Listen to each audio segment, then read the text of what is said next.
Hey guys, what's going on? My name is Zenaton, and welcome to today's video for Legends of Runeterra. This is a video I like to put out every single time we get new cards, basically a new set in this game. Latest set we had was Domination. Some time has passed since the set came out, so we've all had our chance to play with the set, get our impressions and our feelings on the cards. We're going to be rating all of the cards. That's what we're going to be doing. We're going to go through every single card that has just released and give them a rating out of 5 stars. 0 being trash, 5 being the worst. So basically, like, no half stars as well. So, it's just 0, 1, 2, 3, 4, and 5. 0 being like meme level trash kind of card. Doesn't mean it's unplayable at all. Maybe in the future can get some support, but in the current game, it's unplayable. 1 star is like kind of unplayable, has a little bit of potential, maybe some like niche synergy keeps it alive. Number like 2 and 3 stars is where about most of the cards would fit in. I would say like 2 is like pretty solid card, kind of niche and only really good for one deck, or just a little weak in terms of power level. 3 is just like, yeah, it's just pretty standard middle of the pack. Like it does its thing, it's fine, it does its job really well. Maybe it's a strong tech card for a certain meta, but it's nothing special. It's just there. It's like you see it, you're like, okay, whatever. That's just whatever kind of card. 4 is just pretty much a 5-star card, except it falls short in some way. And 5 stars are those deck defining, meta defining cards those are the cards you look at and you're like, wow, that's broken. How did that card get created? How nerf this card now? That's what 5 stars are. So of course we're gonna go through these. Again, these are only my personal opinions. You could definitely disagree with me. And of course, this is always for ranked. I used to say like not including expedition, but that thing's gone by now. Don't know actually what I'll do when rotation comes around, but we'll worry about that when we get there. We'll go through these in alphabetical order. We'll start with Runeterra and champs, of course, because sure it's not alphabetical, but we'll just get the Runeterra and champs right away done with. So 3 new champs. We'll talk about them. Not many cards to talk about, which is why I'm rambling.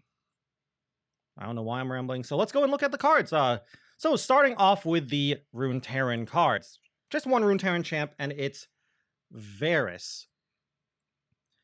There's a lot going on here. Like a lot of Runeterran champs, there is quite a bit to unpack here. First off, his origin. Kind of pretty much the same as Kayn. You can put any cultist card into your deck during deck building. That is exactly the same as Kayn. But he also has a draw self-tutor kind of thing like Kayn does too. Except Varus, unlike Kayn, cares about spells instead of units. You've played 3 cultist spells, draw Varus. Kind of makes it harder to play him on curve, unlike Kayn, who's just like, just play 3 cultist units, and then you'll draw Kayn. What's Varus actually do, though? Well, he's a 4-mana 3/4 with quick attack. Okay, solid stat line. Quick attack's pretty solid. Same stat line as Gwen, and Gwen is pretty solid.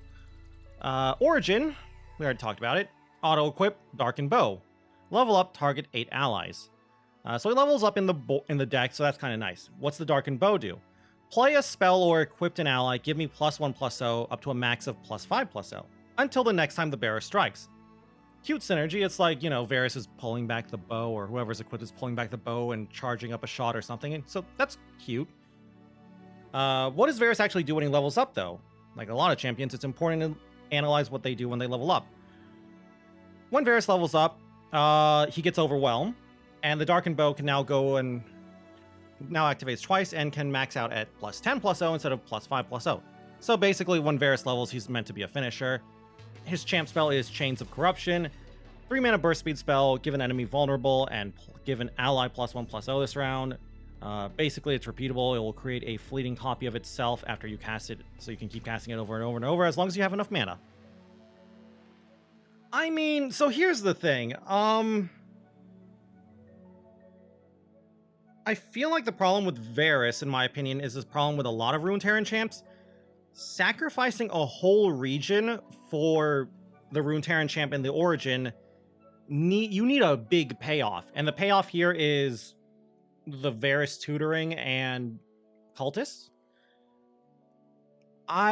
feel like every single Varus deck I've tried or played or seen always felt like an inferior version of a different deck. Like I've seen Pantheon Varus, and I was like, wouldn't it be better to just cut Varus and play like some other champion and Demacia so you get things like Golden Aegis?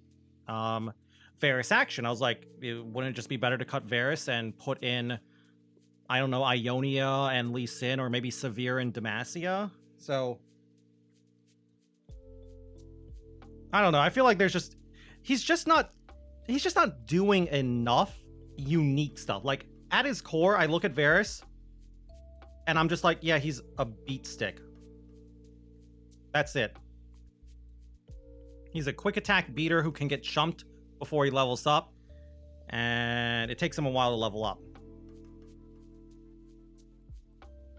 So with that said, I would say, I don't know. It's kind of hard to rate him. But I would say, like, he's probably the weakest of the champions who were released. Most definitely, in my opinion. I still think he's okay. Like, he's okay as a champion. I'd say he's in the upper half of champions, but I'm only going to give him 3 stars. I just feel like having to cut the second region is just too big of a cost. Maybe with Aatrox coming out and basically other Darkin and more cultists, maybe something can happen.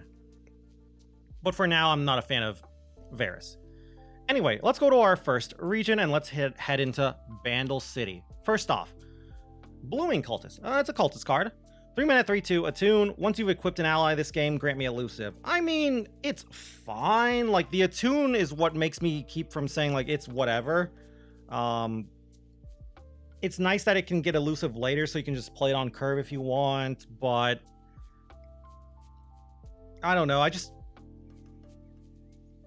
don't know. It just doesn't do anything I want to do. Like, yes, it's elusive, and if you put equipment on it, it's very annoying.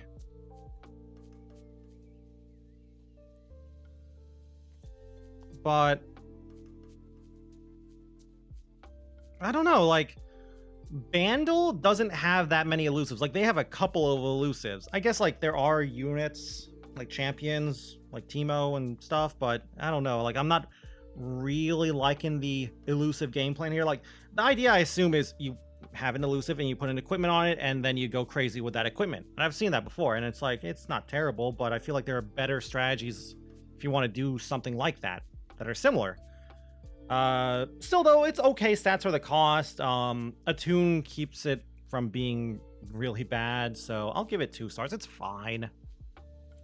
Next up, Scrappy's Partsapalooza. Quite a bit here to talk about.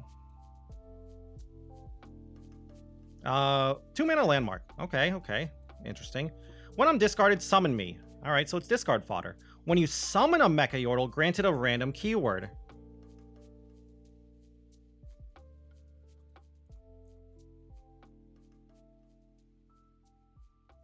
I mean,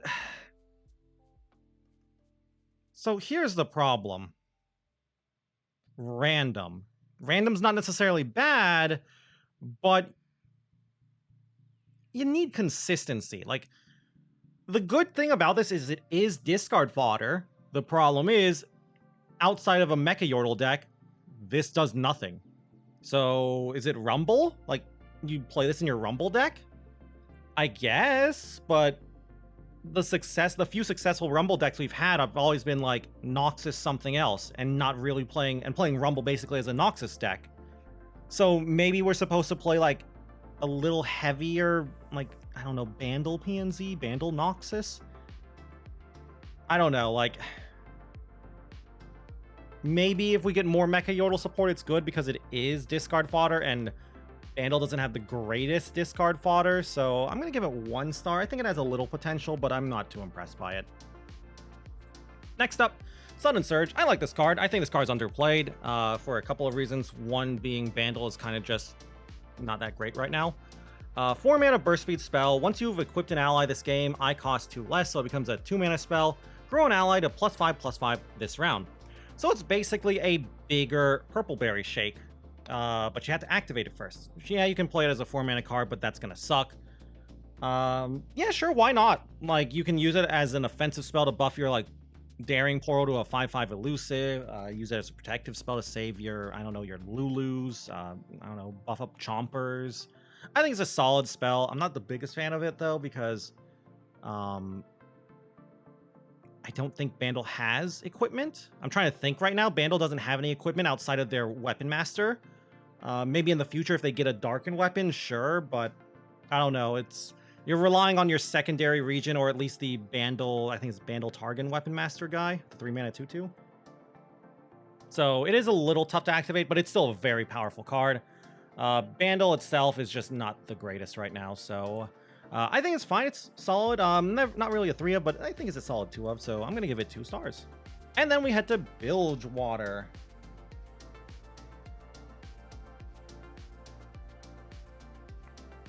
So Bilgewater. First off, we have a Cultist. Buru Cultist. 1-mana 2/2.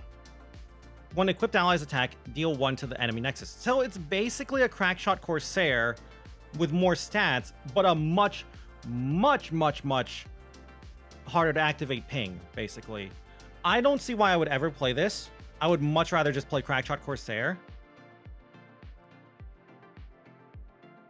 The only reason I could see myself playing this is I want this effect, the Crackshot Corsair effect, in a Cultist deck. But I'm not a big fan of that idea.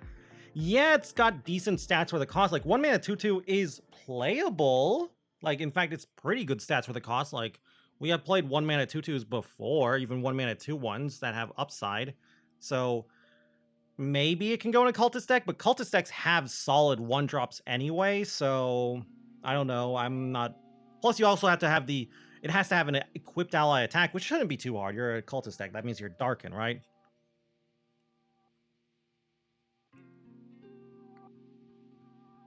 So I don't know. Like, it's hard. It's so hard to evaluate this card, but I don't know. I just think I'll give it 2 stars. Like, it's okay. It's good stats for the cost. Like, a 1-drop with good stats with an upside can't be all bad, but I'd rather just play Crackshot Corsair, so it's really just for Cultists. Next up, Test of Spirit. This card I actually like a lot more than I think people will give it credit. 1-mana focus spell. Give an enemy vulnerable this round. If it dies this round, deal 1 to the enemy nexus.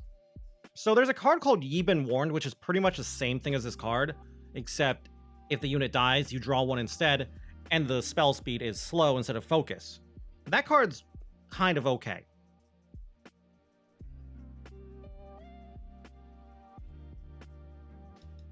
The only reason I see you would play this over Ye Been Warned is you care about focus speed spell. I guess you could argue, oh, well, you get a plunder trigger too. That's... sure, whatever.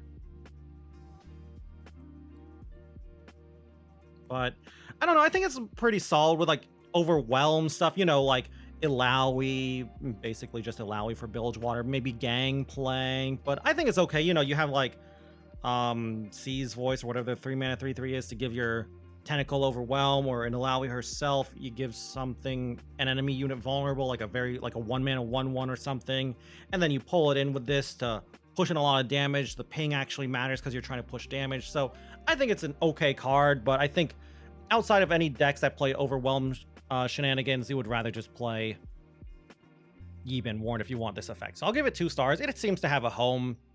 Illaoi, though, is not that great right now. And the Darkin Harpoon. I don't know. I like this card. I think this card is a little underrated. 2-mana +1/+0. Lots of stuff here, really.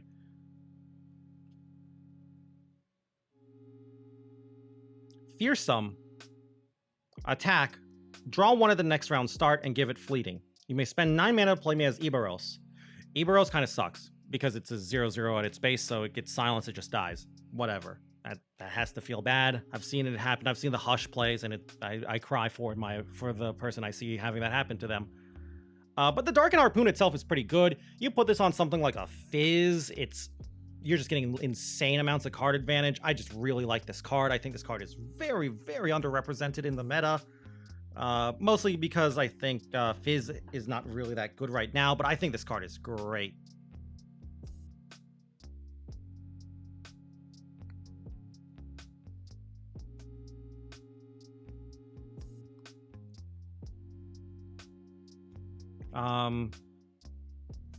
Still though, like, yeah, I think the card's great. Card draw is good. And of course, like with all Darkin weapons, you have the option to summon a big Darkin in the late game, but it is a little janky, if that makes sense. It's kind of hard to find a target to put this on because it's not really giving many stats, and good stats, or just some stats, like especially health, is really good from Darkin weapons. So I'm going to give it 3 stars. It's solid. Very good with the right champion, but it's just okay. If Iberos himself was a little bit better, I would probably give this 4 stars. Like, if Iberos was even a 0-1, I'd give this 4 stars so it doesn't just die to, like, an Equinox or something. Next up, we got Unending Wave, another cultist spell. 4-mana burst spell. Once you have equipped an ally, like a lot of these cultist spells cost you less. Okay. Draw 2. Give them fleeting.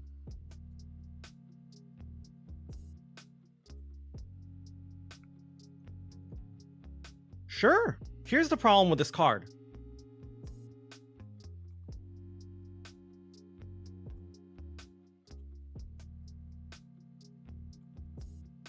Bilgewater. Now, before you say, Bilgewater's not that bad. Bilgewater has so much card draw. They've silently become, like, one of the best regions for card draw.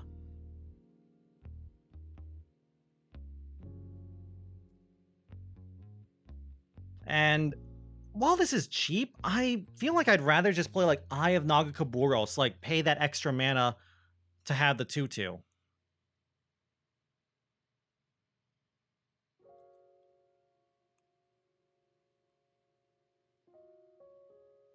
I don't know. I like this card in cultist decks. I think this card is solid for cultist decks because it's card draw. But in Bilgewater itself, I'd rather just play Eye of Nagakaburos. Or, if I want more card draw, maybe I'll play this as a one-of. But I think triple Eye of Nagakaburos is better than playing this even as before any other things. Before this, really. I don't know what I'm trying to say here. I'd rather play 3 Eye of Nagakaburos, no unending waves, than like 2 eyes and 1 unending wave or something. Still though, card draw is good, and you could play it like with some TF decks that really wants to level up TF alongside Darkin Harpoon. So I like the card. I think it's solid. It's good for cultist decks, and it's solid for TF, so 3 stars. Next up, we got Demacia. They got a lot of stuff.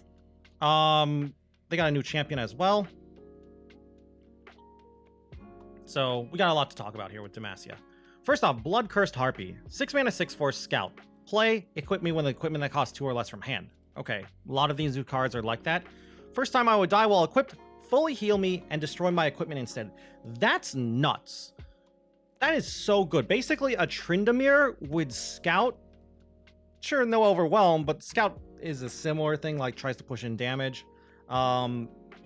Yes, I guess you could argue your opponent can destroy the weapon. I feel like the biggest problem with this card is it is 6 mana. 6 mana is a lot of mana in the game now. The game is just so fast nowadays, and it's kind of easy to answer this with recalls, I'd say, and stuns. So yeah, but I don't know, with like the right equipment, like overwhelm equipment, tough equipment. I don't know. There's no elusive equipment unless you count the equipped creatures. Attached creatures, rainbow fish, basically. And you can't equip that anyway. But I think this card is pretty good. Solid top end for Demacia equipment stuff with weapon masters. I don't know. I like the card. I like it very much as just a good top end. I feel like it has a few too many weaknesses, though, like, you know, silences, stuns, recalls, the fact it's 6 mana in a very fast meta, so I'm going to give it only 4 stars. Next up, we got Condemn. Condemn is a 6 mana fast spell. If you've attacked 2 times this round, I cost 5 less. An ally strikes an enemy.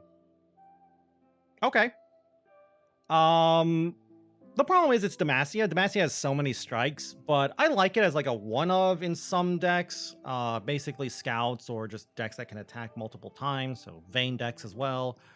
But it is, I don't know, a lot of those decks would rather just play Concerted Strike anyway, because their units are kind of small, so they kind of need the Concerted Strike to, you know, try to overwhelm and get big enough to actually kill the unit. But this is really cheap. Great champ spell. We'll talk about it later when we talk about Vayne, but this is a great champ spell. But as for putting this in your deck, it's okay. I'll give it 1. Really, it just costs too much.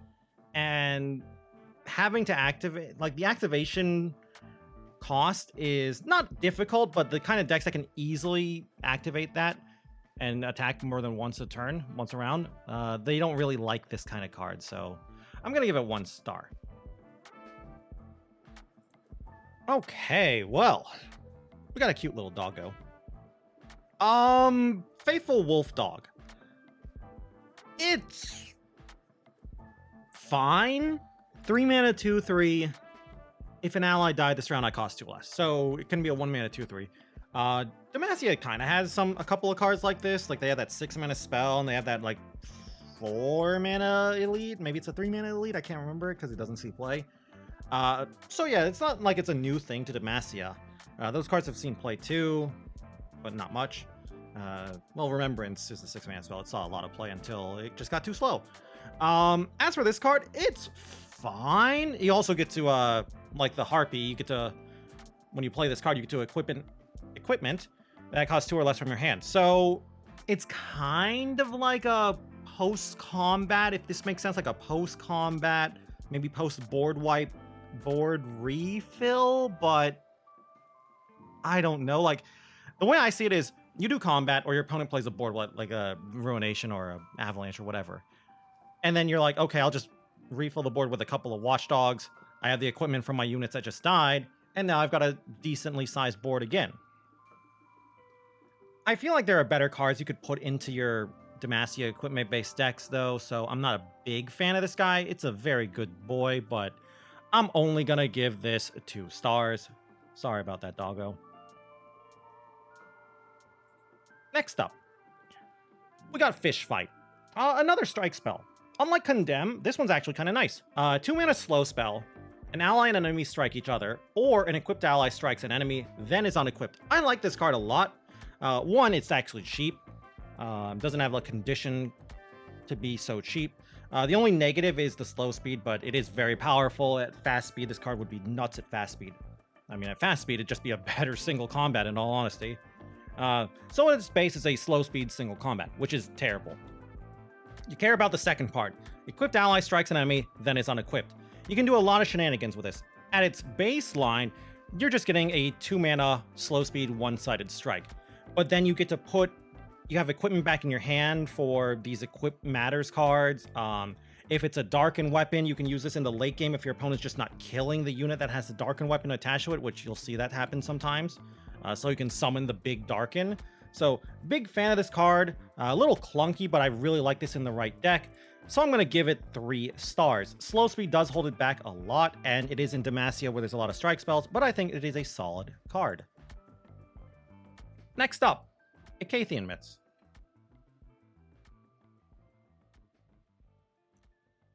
Two mana burst spell. Create an Icathian Mirage in hand that costs 0 this round, or create a Golden Spatula in hand. Icathian Mirage, we already know what it is, just a 2 mana 3/2. Golden Spatula is a 2 mana 3/2 equipment. I don't get this card. I don't understand why you would ever play this card over, we'll see it later on, but the Darkin Aegis. Like, the only reason I can see you playing this card is you really just don't have enough units in your equipment-based deck, but if that's happening, it really, to me, it symbolizes you just built your deck poorly. So, yeah, I just don't understand. It's like, you could argue, yeah, it's got a lot of stats for these equip from hand cards, but I'd rather just play Darkin Aegis. So, yeah, I'm not a fan of this card. I'm going to give it a whole 0 stars. Maybe in the future we'll get like Golden Spatula synergy. Like, it happens, like the Golden Spatula is kind of a meme, but also like a real thing in other League games like TFT. So maybe there'll be some funny meme synergy that's actually powerful, but for now, I'm not a fan of this card. And we got Kind-Hearted Recruit. 5 mana 5/5, decent stats for the cost. When I'm summoned, give equipped allies barrier this round. It's okay. I feel like you have better top end, especially in your because you're Demacia. I'd rather just play Golden Aegis if I want to push in damage with my units. But it's not the worst. If you just want this effect, it's fine. It's like Bright Steel. But, whatever. Not much to talk about it. It's like, we've seen this card before, Bright Steel Formation, but it only worked on equipped allies, and Bright Steel Formation's not even really played anymore because the game is so fast. So it's like situational Bright Steel, but I don't know. I'm not a fan of this card. I'd rather just play Golden Aegises and rallies and other stuff to end the game than this kind of game ender. I'm gonna give it 1 star though. I feel like maybe it has potential. It's an okay, like it's okay as a one of in these equipment based decks, but I'm not a big fan of it. Also, it works decent defensively too, I guess. And our next card, Steadfast Elkin, 1 mana 2/2. First time I see an ally equipped, grant me tough. Not much to talk about with this guy. 1 mana 2/2 is a solid stat line, as we talked about with the Buru Cultist. This doesn't really take the place of anything else. There are other 1-drops in Demacia, but they're not that great. The best 1-drop in Demacia is arguably Fleet Feather Tracker.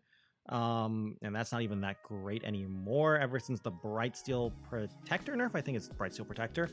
So yeah, I like this card. It's got a solid stat line, and then once it gets tough, it's pretty solid.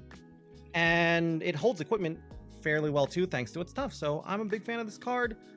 Just really not much is going on here. It's just meant to be like yeah, just get on the board early, hold back your opponents, and set up your mid-range game plan while trying to slow down your opponent's mid-range game plan. Because a 2/2 with tough is very good at doing that. But against a lot of decks, it kind of doesn't do anything. It's just a 1 mana 2/2. So I'll give it 3 stars. It's kind of very dependent on the deck you're against. And next up, Darkin Aegis. Probably one of the best cards in the entire set. 2 mana equipment, +1/+1, gives tough. That alone is insane. A 2 mana +1/+1 and tough? That's a lot of survivability. You can spend 5 mana to play it as Jural. Jural is a 5 mana 4/3 with Challenger and tough. Spells cost, your opponent's spells cost 2 more when Jural is attacking. So he's kind of like a Stony Suppressor that only works when he's attacking, but it doesn't affect your side of things. Really benefits you when you open attack and rewards you for open attacking. I like this card. I think this card is crazy good. So yeah, I don't know. There's not much to talk about this card. I just think it's one of the greatest cards in the game right now, or at least from this set. Arguably, in my opinion, is probably the best, at least in the top 3 Darkin weapons, if not the best. Like, the only other 2 I would even consider on this power level are Bloodletters, like Zelani, and the other one I would even consider is Harazi, Darkin Lodestone or something. So yeah, I'm gonna give this a whole 5 stars. Not much to talk about this. The card is great. Especially because of the meta too. Like in spell heavy metas, which we're currently in, the card's even better. And next up we got Vayne. Lots to talk about with Vayne here. 3 mana 3/4. Okay, so she's a Badger Bear at her worst. When I'm summoned or round start, create a Tumble in hand, or if you have one, reduce its cost by 1. What is Tumble? 3 mana slow spell, equipped an ally with an equipment in hand that costs 2 or less. It starts a free attack, so more equipment synergy. To level up, Vayne has to have seen you attack 4 times. When she levels up, that Tumble she's creating now, or discounting, will just be brought down to 0 mana right away. Pretty good. And then her champ spell is Condemn. We already talked about Condemn a decent amount, but it's pretty good for her with her champ spell, or as her champ spell, because synergy. Vayne is nuts. Like, I think Vayne is super good, and the only reason we don't see more people complaining about Vayne is because of the other champion, Seraphine, from this set. I think Vayne honestly could use a small nerf. I feel like Tumble could use a hit, or maybe her level up could use a slight nerf. I don't know though. It feels like she just really pushes the game very fast. Very flexible card too in terms of design. Like, you can put her with a lot of things and she's just great. But yeah, she's a very Demacia champion. You look at her and you're like, yeah, that's Demacia. Like, solid stats for the cost, wants to be attacking, multiple attacks per turn. That sounds very Demacia-y. So I think I'll give her a whole 5 stars. Very, very strong. All right, and what I believe is the last Demacia card for the set. Widowed Huntress. 4 mana 3/3. Challenger.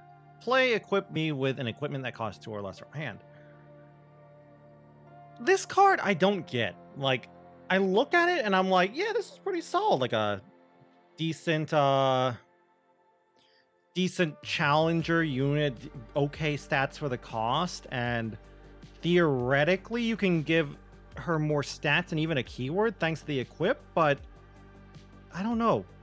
She just feels so slow, which is weird for me to say that like a 4 mana 3/3 feels slow in the meta.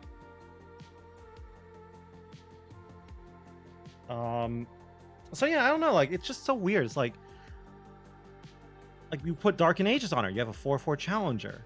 So I don't know. I think the biggest problem is turn 4. I don't think you want to be playing a 4-drop for Demacia. I feel like on turn 4 you want to play like a 2 or maybe even a 3-drop and bank a little bit of mana and start getting mana to, you know, cast your spells. And you were probably already trying to curve out anyway on 1, 2, and 3. So I don't know. That's why I'm kind of just not understanding this card, like, or confused by like why it's not seeing more play. I really think it's good, but also it's a little slow. And by turn 4, most things can survive a 3/3, but you can give her the quick attack equipment or again Darkin Aegis or something. So I don't know. It's like I guess most Demacia decks just don't want this kind of effect anymore. So I don't know. I think she's got potential and she is powerful. I'll give her 2 stars.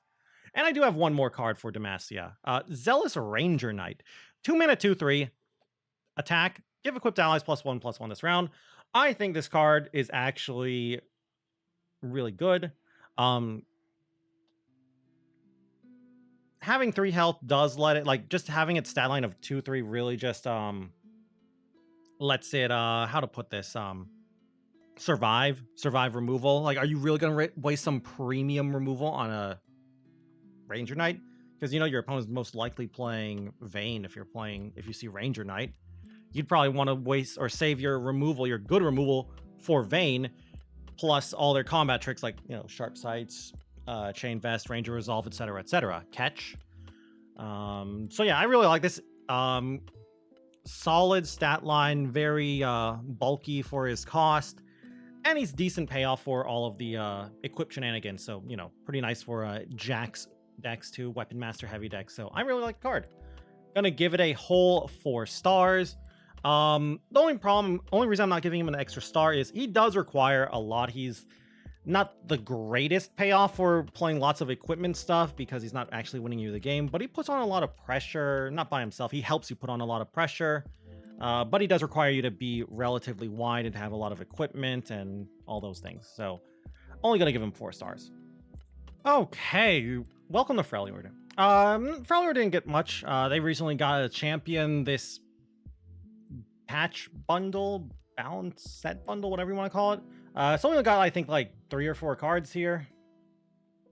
First off, though, we got Fracture. Honestly, Fracture is probably the best out of all of these cards, and I don't even think Fracture's not that good, or is that good. I think there's one other card that might be a little bit better than this, though. But Fracture, what does it do? 2 mana slow spell, deal 1 to everything, or destroy a unit's equipment. So it's an equipment destroyer. It seems like they're trying to give every single region equipment destruction. This is okay. Like, I look at this and I look at, say, Heavy Metal, the Bilgewater version, the 2 mana deal 2, and I'm like, yeah, like, Heavy Metal's cool. Do I really want to play this, though? Like, I feel like unless there's a lot of, say, Darkin weapons or just equipment in general, I'd rather just play Ice Shards. Ice Shards sure cost 1 more mana, but you get fast speed instead of slow speed. And I really feel like the slow speed nature of this card makes it so hard to get value out of. But I think it's an okay card. It's not the worst, but again, I'd rather just play Ice Shards. So tech card, basically. If there's a lot of equipment, sure, play it as like a 2 of or something, but even then I'm not a big fan. I would hope your secondary region has better equipment hate. So I'll give it 2 whole stars. Next up, we got another cultist. I haven't seen one of these in a while. We got a 5 mana 5/5 guy here, Ice Veil Cultist. Your equipped allies have Overwhelm. It's not a cultist card. I mean, it is. It's obviously a cultist card, but this is a forge card, an equipment card. This is the Ornn card. Here's the problem. Freljord as a whole region kind of sucks right now, and Ornn himself is just too slow. Like, I've said it before, I'll say it again, the game is just so fast right now. I mean, what is the game plan going to be? You play Ornn, hope Ornn doesn't die, and then you go to their next turn and then play this, and then hope he also doesn't die? You're asking a lot. Sure, Freljord has protection, like Troll Chance and Freezes and Three Sisters and stuff, but I don't know. I just think it's too slow for the meta. If the meta slows down, sure, I could see this in Ornn decks or just equipment decks in general, but I don't really like this in Cultist. I feel like, I mean, both of the 2 Darkin right now have Overwhelm pretty much. Like Varus has Overwhelm when he levels up. Kayn has Overwhelm if he chooses to be Red Kayn, Rost. And Blue Kayn has Elusive, so it's kind of like Overwhelm. So yeah, I'm not sure you would play this in a Cultist deck. I'll give it 2 stars though. I think it's fine as a finisher for equipment deck, but you have to be in Freljord, so that means you're probably an Ornn deck. Next up, Unforgiving Cold. This is the other card I think is good besides Fracture. Probably the best one out of all these cards. Yeah, Unforgiving Cold. I don't even think it's that good. 4-mana burst spell, Frostbite the strongest enemy. If you've equipped an ally this game, copy me. So it's Harsh Winds that you can't target, but the trade-off is it's 1 mana cheaper theoretically. I would not play this over Harsh Winds. Maybe, I don't know, like, this effect is a strong effect, but not being able to target does kind of suck. I guess the one thing it has over Harsh Winds is it does pierce through Spell Shield, kind of. It'll freeze the Spell Shield unit, pop the Spell Shield, and freeze it again. That's kind of cute. But yeah, I think this is a solid card for Cultist decks, like 1 of or 2 of in Cultist decks. In any other Freljord deck, I'd rather just play Harsh Winds itself. Honestly, I'd rather just play Three Sisters for Flash Freeze or even Brittle Steel. So, yeah, it's okay. I'll give it 3 stars. It's powerful. Like, double freeze is powerful, and it is relatively cheap. So I'm going to give it 3 whole stars. Next up, our last card. I think there's a lot of potential with this card, but it's being held back by a couple of things. Warden of the Tribes. 9 mana 6/6. When I'm summoned, grant allies +1/+1 for each different subtype you've summoned this game. Okay. Subtypes, if you don't know, are the things on top. The tribes, basically, as you can see here, like Cultist, Celestials, Poros, Yetis, etc., etc. I look at this card and it reminds me of Winding Light. There are 2 problems I see with this card, though. One, it's 9 mana. It's really expensive. Yes, Freljord does have some ramp, but I don't think this is a good ramp payoff. I'd rather just play... If I was a ramp deck, I'd rather just play Feel the Rush. Number 2 is the deck building cost, and that deck building cost is you have to play different subtypes. And Freljord alone has what? You got, like, you can have access to some cultists, I guess. Poros, Yetis, Elnuks. Tarkin has some stuff. You have Weapon Masters too. Tarkin gives you Celestials. Really, it's just the 9 mana thing. It also just needs you to go wide. And Freljord's not the greatest at going wide. So you want your secondary region, I assume, to be good at going wide. So what is that, like P and Z? Maybe Tarkin? And then I'm going to be honest with you, if I'm in Tarkin, I'd rather just play Winding Light. Sure, it's not as many stats, but Winding Light is much cheaper. Even after the nerf, I'd still rather just play Winding Light. Still though, if the meta does slow down, and if we get more of this, like, different subtype support, maybe this card is okay as a finisher, but 9 mana is a lot of mana. But there's been some kind of like Freljord, Yeti, Elnuk kind of synergy floating around in Freljord for a while, but I don't think this is going to make it playable. I think we need more. Maybe Nunu and Willem will help out. And our next card, next region, Ionia. Starting off with Dragon Caller. Not much to talk about with Ionia. We already got the Ionia, a bunch of Ionia cards with Yi and friends. Some more flow stuff though, so more Yi support, I guess. Dragon Caller is a 6-mana 3/5. Okay, solid stats for the cost. Has a tune, pretty nice. Round start, flow. Okay, so if you flow, summoned the Imperium and granted Ephemeral. Imperium, if you don't remember, is the 7-mana 6/5 elusive dragon. It's a pretty big stat stick, and it's got elusive, so it can theoretically end games. Here's my problem with this card. What deck wants this? I feel like slower Ionia decks that want late game have late game in the form of either like, you know, Lee Sin, Karma, I don't know, Scattered Pod, etc., etc. Faster, elusive kind of base decks, tempo-y base decks, don't want a 6-drop that doesn't do anything until the next round. Like, this guy doesn't do anything when he's summoned. I guess you could argue he attunes, but he needs a whole turn to start again before he even theoretically does something. And of course you have to flow as well, so that's also asking more. So, you know, like Zed decks. So yeah, that's my problem. I think on paper it's a good card. The problem is it's a case of, in my opinion, of solid card that doesn't have a home. So I'm gonna give it 2 stars. I think it's fine, and maybe there is potentially one kind of weird tempo-y deck out there, like a Master Yi Varus deck or something that could use this as its top end, but I'm not a big fan of this card. So, the Spirit of Wuju. I feel like this card is like really important lore-wise, which makes me feel sad that it kind of sucks. Spirit of Wuju is a 5-mana 4/3 flow. I cost 2 less, so it's theoretically a 3-mana 4/3. When I'm summoned, draw a spell. Here's my problem with the card. There's a couple of problems with the card. I'd rather just play Deep Meditation, number 1. Number 2, comparing it to Deep Meditation, which I think is the best comparison to, is there's a couple of things, reasons I like Deep Meditation more than this card. Number 1, sure, I'm getting a unit, but Deep Meditation draws me 2 cards. Is a vanilla 4/3 worth an extra, or worth not drawing an extra card? I don't think so. Maybe if it was like a 3/4, if it had a better defensive stat line, sure, maybe. I don't think a tempo-based deck wants this. Like, maybe Annie Jin, but Annie Jin's like Noxus Jin, and this doesn't have a skill, so they can't play it. And that actually pushes this the other reason I don't like this card. Unlike Deep Meditation, it doesn't help you activate flow for the next round. Like, you can argue, well, it draws you a spell, so is Deep Meditation. Deep Meditation itself is also a spell and basically half of a flow trigger. So I don't know. I feel like if it had something a little extra to it, I'd be more of a fan. Like either a better defensive body, maybe like a keyword, like a small keyword, like a tune or something.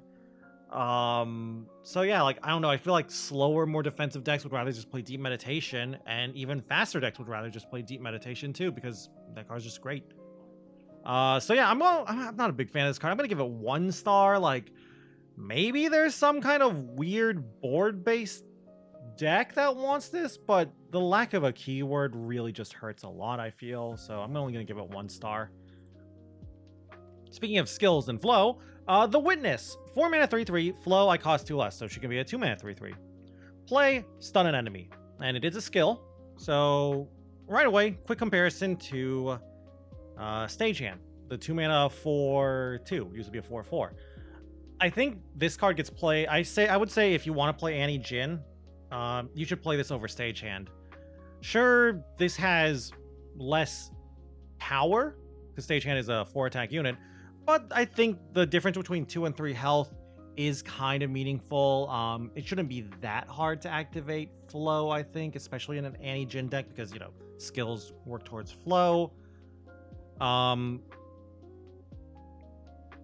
Yeah, I don't know. I think it's a pretty solid card. Outside of Annie Jin, I'm not really sure of playing this card. Like, I don't think Yasuo would play this card. Yasuo has enough stuns as it is, so yeah, it's a fairly okay, strongish card, but only really for one archetype, and that's basically skills matter archetype, which is anti-Jin. Maybe another Jin deck in the future could show up playing this too. Jin Yasuo with stuns, but eh. Next up, what do we have? Our last Ionia card, Unworthy Soul. Probably the strongest out of all the Ionia cards that was released. Unworthy Soul is a 5-mana fast speed spell. Flow, I cost 2 less. Recall a unit or landmark. If it has any attachments, destroy them. I like this card. It's basically better Will of Ionia. Worst case scenario, it's a 5-mana Will of Ionia, which is not the worst. Usually this is just going to be a 3-mana Will of Ionia. Here's the other nice thing. Will of Ionia can't hit landmarks. This can hit landmarks. So you got that going for this too. And then, of course, you have the attachment hate on it as well. You know, your opponent's like, oh, I have Darkin Aegis. Okay. I'll Unworthy Soul to bounce the unit, get some great tempo, and destroy the Aegis. So Jural, I don't have to worry about Jural, theoretically. So yeah, I like the card. I think it's very solid. The only downside, and the reason I'm not going to give it too high of a rating, is even a 3-mana Will of Ionia is just not that good of a card. Like, 3-mana Will is cool, but you do have to activate Flow. But the kind of decks that would play this shouldn't have a problem activating Flow. But it is kind of tempo negative. But no, it's the opposite of tempo negative. It's card advantage negative. Like you're trying to get tempo here with this card, or break your opponent's tempo with this card. But honestly, ever since Concussive Palm was printed and created, I don't see why you would play Palm or play Will or anything. Like, I don't see why you would play Will over Palm outside of very certain metas, like maybe Scion meta. And plus, you also have well, now it's Ionia Tellstones for Homecoming. So between Concussive Palm, Ionia Tellstones giving Homecoming, and Unworthy Soul, it's a little hard to fit all of these bounces, these recalls into the deck, but I still think it is solid as a 1 or a 2 of in the right deck, and it gets better if attachments are popular. So I'm going to give it a whole 4 stars. I think it's really, really good. The problem is these slower Ionia decks aren't the greatest right now. And our next region, Noxus. Noxus didn't get much. Noxus got, I believe, only 3 cards, but one of them is pretty good, and honestly, all of them are pretty decent, in fact, in general. Brutal Skirmish is a 3-mana fast spell, destroying an enemy's equipment. So it's the attachment hate, equipment hate. An ally and that enemy strike each other. So it destroys the equipment first, and then they fight each other. So it's a 3-mana single combat that destroys equipment. Okay. I mean, like, single combat's fine. The problem is, Noxus already has strike spells. Between Bloody Business and Whirling Death, I'd rather just theoretically play those instead of what's basically an expensive single combat. The only reason I would play this over Bloody Business or Whirling Death is I care about equipment hate. That's really it. Noxus also has other removal too, so it's not even like, well, why not play it anyway and just, you know, use it as removal. Between Flock, Death's Hand, etc., Scorched Earth, Noxus has never really been wanting for removal. Also, I feel like you should say this with every 3-mana card, especially in Noxus. Tri-Beam. Tri-Beam's been kind of a joke recently, in all honesty. But yeah, I think it's okay. Definitely a tech card for the right meta, but I'll give it 2 stars. And our next card, Legionary Charge. I like the card. A lot of people said I was overestimating this, but Legionary Charge is a 2-mana burst speed spell. Draw an ally with 5+ power, or grow an ally to 5+ power, or 5 power this round. This is pretty much just always, you're mostly always going to be using the first line, the draw. I really like this in certain decks. If you build your deck around it, it can tutor either like 1 type of card always, or maybe 1 out of like 3 or something. Good example I'd say is Rumble. This card is pretty much like playing more Rumbles in your deck, because if you don't play anything else that's big enough, this will always draw you Rumble. This can help you find your Leviathans in the late game. You know, if you're playing like Reputation, Ash LeBlanc or whatever, you can also technically use this to find your champions. And Ash LeBlanc is a little more RNG because you have so many things that it can hit. Could also, in theory, be used to help hit Reputation, try to push more damage in. I think the card is very good. Very strict deck building costs, though. But I look at it as basically like more flexible in treat, if that makes sense. So I'm gonna give it 3 stars. It's very fine. It's very middle of the pack, like big deck building cost, but a 2-mana cycle is not the worst. As long as you have stuff in your deck, of course, to hit. And our last card, probably the best card. If you ask me, it's definitely the best card from Noxus. Rune Squire. 2-mana 2/1 Challenger. When I'm summoned, Reforged. This card is crazy. I feel like there are a couple of reasons why you don't see this card more. I'll go over those in a bit. But I really like this card. This card is basically Fleet Feather Tracker. But for 1 more mana, you don't have to play another unit. And he gives you basically an extra card right away in the form of the Reforged, in the form of the Blade Fragment. Here's my problem with the card. It's in Noxus. Sure, in a Riven decks that care about the Reforged, you're playing all 3 of these. The problem with this being in Noxus is Noxus has some of the best 2-drops in the game. Those being House Spider, the 2-mana 2/2 that creates a 1/1, and Ionian Hookmaster. It's an Ionian Noxus card. I feel like in most decks, you'd rather just play 3 Hookmasters right away. Like, now granted, some people will argue, well, Hookmaster's OP. Probably, but come on, like, I don't know. Like, I think this card's really good, but I think Hookmaster being even better is really keeping this guy from really shining through and keeping people from realizing how good this guy is.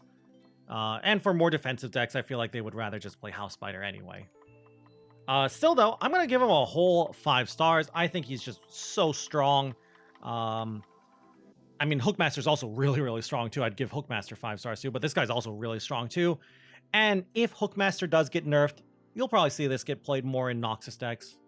It'll be like a choice between this and House Spider. There are just so many 2-drops that are really good in the game right now, though. All right, so now heading into PNZ. PNZ has a lot of stuff, too. They got a new champ. They got Seraphine. If you've been playing or even paying attention to this game, there's a lot of opinions about Seraphine. I'll talk about her as well once we get to her. First off, we have Acorn, though. Acorn the Hex Technician. 1 mana 1/1 elusive, Nexus Strike, reduce the cost of the most expensive spell in your hand. Vestian Disciple, he is not, but I like Acorn. I think Acorn is pretty solid. My issue with Acorn is if I have access to Vestian Disciple, I would never play this card. Unlike, say, Vestian or even Zoe, this guy's not giving you some card advantage. Sure, the discounts are nice, like discounting a drum solo or a sputtering song spinner is nice, but that means you either drew a song spinner early or a drum solo early, or you kept it, or you didn't get Acorn on turn 1. Even with spell heavy decks, I've tried Acorn, and even with spell heavy decks, I've definitely had some games where I just have nothing great to discount, or even nothing at all sometimes. Like I'll discount a Mystic Shot, and it's like, yeah, sure, thanks, but is that really worth playing this? But I think Acorn's fine. A 1 mana 1/1 elusive's okay. Your opponent will throw removal at it too. The problem is it being a 1/1 is it's probably not some premium removal, usually like a ping, like a Vial or a Pokestick or something. So yeah, I'm not a big fan of Acorn. I like these kind of cards that discount with Nexus Strike, but yeah. Acorn also does block well too against other elusives like Zoe and Vestian Disciple, so that's kind of nice too, but I'd rather just play other early game units than Acorn, like Fallen Feline. I still think he's okay though in the right deck. Like he's okay as like a 1 of or a 2 of. Like he's very powerful on turn 1. So I'm gonna give him 3 whole stars. Next up, Ambitious Cultist. I like this card. 4 mana 3/5. First off, it's also a cultist, so you have that going. Once you've equipped an ally this game, create a new spell that costs 2 in hand and set its cost to 0. I mean, it's got a really good body for the cost. Like, that's a very nice defensively statted body. 3/5/2, so it can block Fearsome. In my mind, I want to like this even more than I currently like him. My problem is, he's not doing much for your game plan, if that makes sense. Like, he's not advancing your game plan. He's not... I guess you could argue for Seraphine, the spell does matter, I guess, but... The other problem I feel is just fitting him in the deck. Like, I don't think cultist decks will play this guy. So, yeah, I don't know. I feel like, do I really want a mid-game card that has good stats for the cost that gives me a card that I might not even be able to play or get value out of? Maybe. Maybe when there's rotation and the power level isn't as high, yeah, sure. But for now, I'm not the biggest fan of this guy, but I really like this card. Like, good stats for the cost, and it replaces itself. Basically draws one right away. So I like the card in theory. I just think it's a little too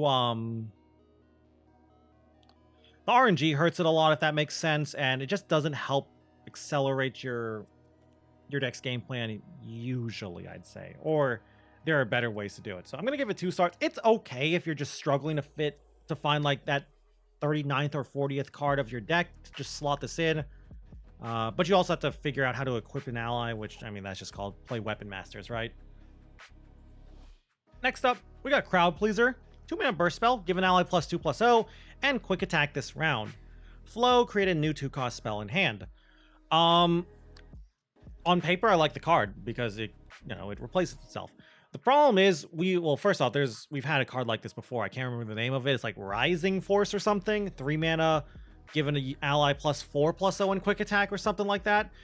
There's a problem with this kind of combat trick. It's only good offensively. Yes, you could 2-for-1 yourself and block something big and try to kill it, but pretty much this is a offensive combat trick, so you want to play this as you're attacking, which isn't a bad thing. You play this with like, I don't know, for PNZ in all honesty, maybe a Teemo deck. The problem is it's not giving health. I feel like you want your combat tricks to be giving health because you want to use your combat tricks to save your units. This isn't really doing that. In fact, by playing this, you're actually opening yourself and Rising Force. One of the reasons why Rising Force wasn't that great. You open yourself up to getting 2-for-1. You attack in. Your opponent blocks your unit. You play Crowd Pleaser to make your card trade with their card. Or, kill their card without having to trade. And then your opponent plays removal spell and maybe even like a cheap removal spell like a Mystic Shot because you didn't get any health from your combat trick, and you got 2-for-1. You lost your unit and you used a combat trick, and it didn't do anything. This kind of alleviates that because theoretically, if you float, it does give you a new 2-cost spell, but it's still just... The RNG does hurt it a lot, but I like the card. I'd play it as like a one-of in some decks, but mostly decks that care about new stuff, really. So, not a fan of it, but... I mean, I do like it, but it's just... Competitively, I think it's just not great. 1 star. Now, speaking of not great, this is great. Drum Solo. Maybe the best card from this set, but most definitely at least top 5 from this new set. 5-mana burst spell, draw 2, flow, reduce those cards cost by 2. There's a couple of problems with this card. Sometimes unlike say Deep Meditation, it doesn't get discounted. Sure, you're getting 4 mana theoretically back, but sometimes the mana discount's not great or doesn't hit anything you care about. Sometimes it does. Also works with Seraphine, has some synergy with Seraphine, so that's kind of cute. I'm not saying I think this card needs a nerf. I think this card is just on the border of just being powerful, but not nerf worthy, if that makes sense.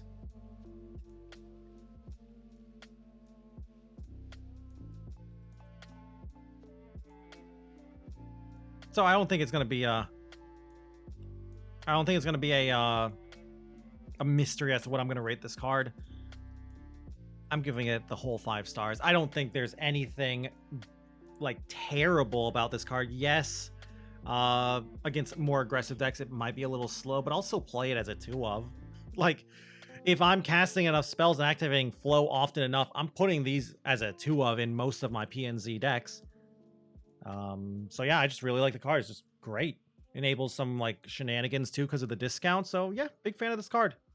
5 whole stars. Speaking about another card that I think is really, really powerful, Fan Club President. 4 mana 2/2, play manifest a spell that cost 5 and set its cost to 2. It's a permanent discount. I actually think this card is nerf worthy. I love this card. I love Seraphine. This card, I think, needs a nerf. It reminds me of old pre-nerf like Conchologist and Pharaoh's Financier. Yes, it's a 4-mana 2/2, but you're kind of getting 3 of that mana back right away with the discount, if that makes sense. Plus, there's Seraphine synergy too, so there's that. A lot of 5-mana. There's so many good 5-mana spells. I've seen some people even say, like, maybe it should be limited to your regions. That's a terrible idea because that's actually a buff because it'd make her actually more consistent. I think the way to nerf her is to make it so the discount's only for the turn. Yes, that makes her a lot worse, but I think it's better than making her 5 mana or a 2/1. So, again, like Drum Solo, I think it's really easy to guess what I'm going to give her. 5 whole stars, no doubt about it. Card is just great. Unless the way to punish this card is to go really, really fast. And honestly, it's not even that punishing because there's a lot of good 5-mana spells you can hit that give you a lot of tempo back, like, you know, Withering Wail, Withering Mist, and more. Also, what is that, like Rocket Barrage? I think that's the other card. Next up, though, we got High Note. High Note is basically Mystic Shot. 2-mana fast spell, deal 2 to a unit. If you've played 6+ other new spells this game, deal 1 to another unit. So it's a Mystic Shot that can't go face, but if you've cast enough spells, it can hit another unit. I'd most likely just rather play Mystic Shot in all honesty most of the time.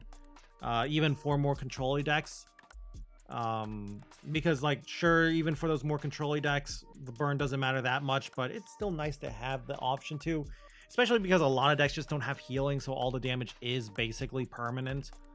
Like, you know, Noxus PNZ decks don't really have healing. So yeah, I like this card. I think it's a very good card, though, but it's competing against Mystic Shot. I'm still going to give it 4 stars, though. I think it's just really, really good, and just a good solid option if you're a control PNZ deck if you don't want Mystic Shot. And of course, you could play both. You could play this as like the 4th Mystic Shot. Next up, though, Inspired Plans and Equipment. Not Darkin equipment. Inspired Plans is a 2-mana 1/1 equipment. Okay, solid stats. Like 2 mana for a +1/+1 is okay for equipment. But what's it actually do?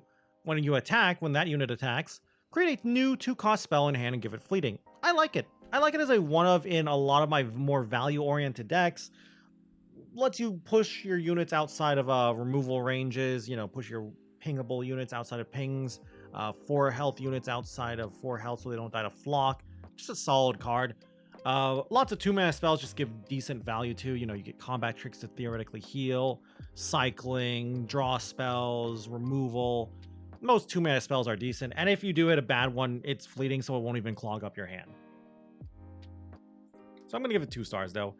Like, it's cool and all, and it's got decent value, but it's just a little slow. You still have to pay the mana, so it is kind of expensive, and it takes a long time to get the value from this. Plus, you have to attack.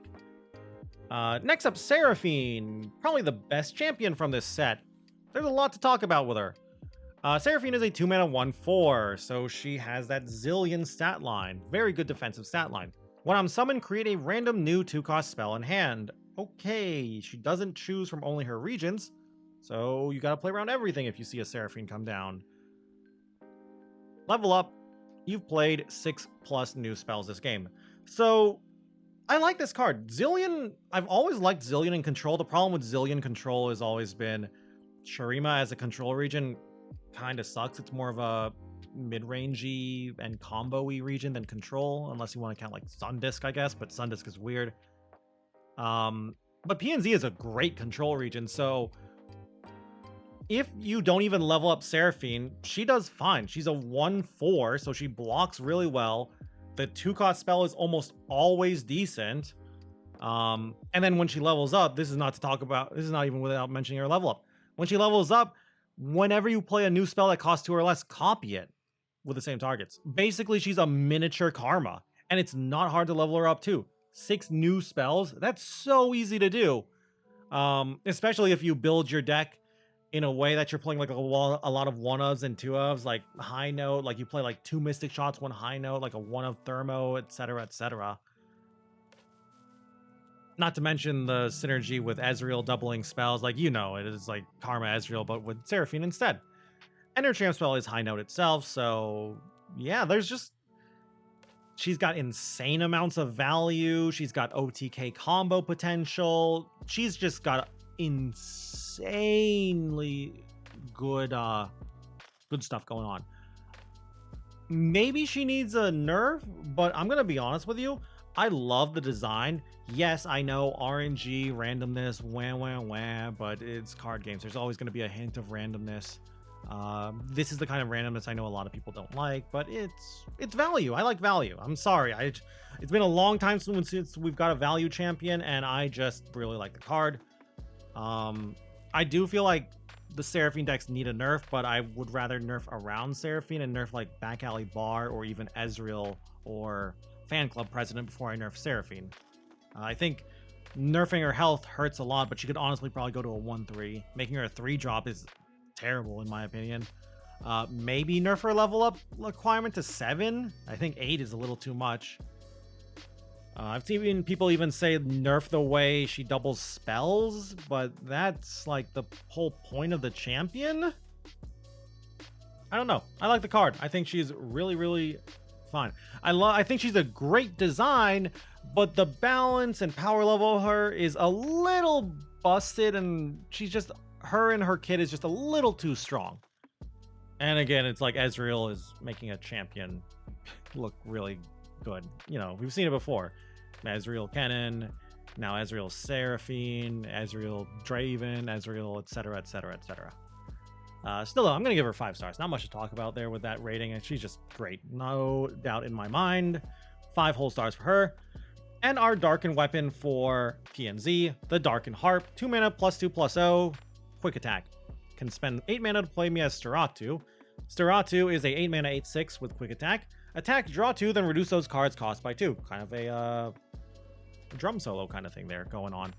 I don't like Steratu. Steratu is just a little too fragile, if that makes sense. Like 8/6, that's not that great. I like the Darkin Harp though. You put it on a unit that just wants to be attacking. Attack's even better. Could put it on a Fiora. Like Darkin Harp on Fiora, 4 mana Fiora is very scary. And because you're playing against a Fiora deck, they probably have combat tricks. So theoretically, you know, you use all of your removal on Fiora, trying to kill Fiora, because Darkin Harp Fiora will kill a lot of things and be hard to kill and threaten, you know, her win con. And then your opponent plays Steratu and just wins the game with Steratu value. So I really like Darkin Harp. I think it is solid. Not a very versatile kind of Darkin weapon, but I think it's okay. It's no Darkin Aegis, basically. I'm gonna give it 3 stars. I think it's very good and it does its job very well. Why are there sirens outside? Anyway, wow, they're really loud. Please go away. Thank you. Next up, we got Violent Discord. 2 mana fast spell. Deal 1 to a unit. If you've equipped an ally this game, copy me with the same targets. This card is really powerful, but only for pretty much one kind of deck, and that's a Spells Matter deck. Outside of Spells Matter, why would you play this over Mystic Shot? I guess you could theoretically argue it does pop spell shields and barriers and then pings, so that's kind of cute, but yeah, I'd rather just play Mystic Shot. But yeah, you know, you play this with Ezreal. That's it. This with Ezreal is basically 4 damage right away to the face. You could also say, like, with Lee Sin 2, it gives Lee barrier right away, helps level up Lee. Again, like I said earlier, Spells Matter deck, so again, maybe Fizz too as well, I guess. But yeah, these kind of copy kind of cards, you know, there's, again, just Spells Matter. Outside of Spells Matter decks, just play Mystic Shot or even High Note. I'm going to give it 2 stars. It's very good, but it's really niche in its playability. Like, it's really good for its one deck, and outside of that deck, it is kind of trash. And our next card we got up, Zon Diva, 8 mana 7/6, play, deal 1 to all enemies. If you played 6+ new spells this game, deal 3 instead. It's basically like a Super Avalanche, one-sided Super Avalanche, but it is attached to an 8 mana card. 8 mana is a lot of mana. I kind of wish she had quick attack or something. Just feels kind of bad that she doesn't have anything and her health is 7/5. Feels like she'll just get chumped and killed too easily. yeah, 3 damage is a lot of damage, especially one-sided, but most decks don't care. Decks that actually care about 3 damage to the board will have killed you by turn 8 by the time you play this card. So, yeah, I'm not a fan of this card. I think it's whatever. As like a 1-of or a 2-of for top end, for just big kind of game table flipping cards, maybe, but I'm not a big fan of that. I feel like there's better stuff you could play. I'll give it 1 star. And Zon Bouncer. Interesting card. 4 mana 4/4. Okay, so it's got an okay stat line, but here's the problem. What's it actually do? Round start flow, refill 2 spell mana. I'd rather just play other spells. Like, it doesn't do anything right away when he's summoned. Maybe if he said, like, when I'm summoned and round start flow, refill 2 spell mana, but that'd probably be too good because then kind of be like a super attuned guy, but I don't know. I just don't think he's doing enough. Like, I don't think I need this. Like, I feel like if you're playing this because you're like, oh, well, it helps me flow, your deck's built poorly. Like, if you need this guy to help you flow every single turn or the turns that matter, your deck is a bad deck. Like, you don't need to flow every turn. Like, maybe, I guess, if you're Master Yi, but even Master Yi doesn't really care about flowing every turn. So yeah, I don't really know what kind of deck wants this. I'm gonna give it 1 star. Like, it's an okay body, like solid stats for the cost, and the effect's not the worst, but I just think there's better cards you can be playing. Next up, we got Shadow Isles. Shadow Isles doesn't have much, but they have some pretty powerful cards. Moonlit Glen Keeper, probably the most powerful Shadow Isles card they got this set. 3 mana 2/3 Fearsome. Fearsome's whatever. When you summon an ephemeral ally, grant it +1/+0. If you Nightfall, summon a sapling. So the sapling will be a 3/1 as well. I like this card. It's like a nice Maokai buff. Kind of also pulls Maokai outside of Deep. Maokai was already like floating around in other decks besides Deep, but this also gives you some more Maokai help. Also just good in ephemeral stuff as well. Just buffing stuff like, you know, Shark Chariots, Hecarim Ephemerals, etc., etc. So I really like this card. I think it is very solid. Problem is Ephemerals kind of just suck, sadly. So 3 stars from me. It's a very fine card. Just okay payoff for, solid payoff for Ephemerals. And our next card, Opulent Foyer. This is the other card I would say could theoretically be the best card from for Shadow Isles this set. 3 mana landmark. When I am summoned or when you gain the attack token, summon a Ghastly Band. As you know, Ghastly Band is a 1 mana 2/1 with Ephemeral and Hollowed. I like the card, but it is super slow and a big tempo loss to play for what is a Gwen deck. You're definitely probably playing this with Gwen. Pretty cute with Scout or just rallies or, you know, Demacia basically. But I don't know, like, it's just so slow. That's my main problem with this card. In the future, when rotation does start to happen, and if this card doesn't get rotated out, and say like a Vayne Gwen deck is still around, I can see this card being really nutty. But right now, the game's just so fast, basically taking turn 3 off to pretty much just get a Ghastly Band. That's a lot of, that's a big tempo loss, and you got to catch that tempo back up fast. Great against slower decks, but there aren't that many slower non-combo oriented decks, so don't include Seraph and Ezreal in there. But yeah, there aren't that many slower non-combo-y decks out there. Like there's Seraphine, Ionia. And even they are like, whatever, I'll just deal with this with Eye of the Dragon. I'm going to give it 3 stars though. I still think it's a very good card. I just think the meta is way too fast for it. And our last card, I like this card, but this card is pretty much a meme, but I think it has some real deck potential to it. Wraith of Echoes. 6 mana 2/5. Round end. For each ally that died this round, grant all allied copies of it everywhere, +1/+1. Like, I don't know, that's a very powerful effect, but it's so slow. This guy doesn't have good stats. Like, I kind of wish he was like a 3/6 or even a 2/6. Or even just had a keyword, like maybe even Fearsome or something. Or even Lifesteal. Like, would it be so bad to be a 2/5 Lifesteal? I don't think so. But yeah, like, think about this with, say, like, Dragonlings from Eye of the Dragon, Shark Chariots. I think this card is very good potential, but it's just super slow. Kind of like Opulent Flora is just super slow, but unlike Opulent Flora, this is even slower. So I'm going to give it 1 star. There's potential, but the game is just so fast right now. And our next region, we got Shurima. Camouflage Horror. This card is trash. 7 mana, 5/3, fearsome, and evolve. Play, I strike an enemy. Why would you play this card? Obviously, you're playing this in an evolve deck. I guess you could argue it's kind of like a Vengeance. A slow speed creature-based Vengeance that your opponent can kill the creature if they want to stop the Vengeance. Kind of Vengeance. I don't understand why you would play this. You're definitely in an evolve deck, so a Kaisa deck if you're playing this. They don't need the late game. They have Void Abomination. Are you really going to play like 3 Void Abominations and like a Camouflaged Horror or 2? Are you playing this outside of Evolve? I don't see why you would play this card ever. The card is just trash. The art is beautiful. I will say that. Like, I really love the art. It's very spooky and very voidy, but great art aside, card is just kind of garbage. I'm gonna give it 0 stars. It's trash. It's not even a fun meme. Maybe at 6 mana, but at 7 mana, it's just way too slow. Oh, going from meme and trash to this, Curse of the Tomb. I'm probably overrating this card. I think this card is nuts. And the only reason we don't see this card that much is Shurima's not the greatest right now. 2 mana, burst speed spell, predict.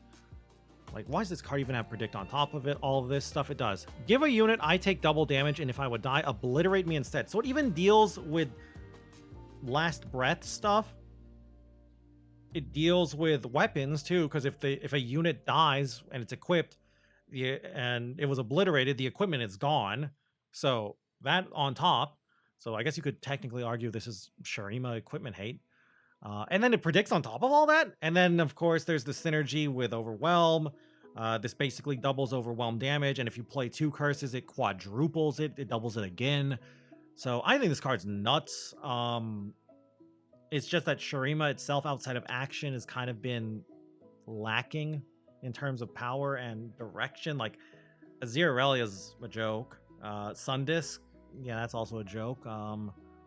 Severe, like, she's always kind of been an action pairing, and action has so many friends now anyway. Talia, like Talia Ziggs, Talia Malphite, that's like okay. That deck's always like a low tier 2 deck at worst. So maybe like that's probably the second best Shurima deck. But yeah, Shurima outside of action is not doing too hot right now. So I feel like, in my opinion, that's why we don't see this card too much. I'm still giving it 5 stars. I think this card is great, super versatile. Also pretty solid with Zillion, like Echo Zillion too, because predict. So I really like the card. Next up, Swinging Glaive. Yeah, whatever. 3 mana, 2/2/1 equipment. Strike, create a lucky find in hand. I'd rather just play like Bloodletters. Like, it's not terrible, but it's not great. Like, yeah, you can put it on action or severe, but it is a little expensive for equipment at 3 mana. I kind of want my equipment to give me a lot of stats or to give me a really good effect right away, and this isn't the worst effect. Like, on severe, it's okay, but whatever. I'm going to give it 2 stars. Like, it's okay on severe in action and even Renekton, but there's other kind of equipment I'd rather play. Next up, our last Shurima card, and it's trash. The Altar of Blood. 2 mana landmark. When you slay a unit, reduce the cost of the next Darkin unit you play by 1. I'm gonna be honest with you. I think the card is trash and unplayable right now, but I do think this card is setting up for future Darkin cards. More specifically, I feel like this is maybe setting up for Aatrox. Because right now, discounting Darkin's whatever. Also, big tempo hit too. Like, really big tempo hit to play what is basically a 2 mana do-nothing landmark.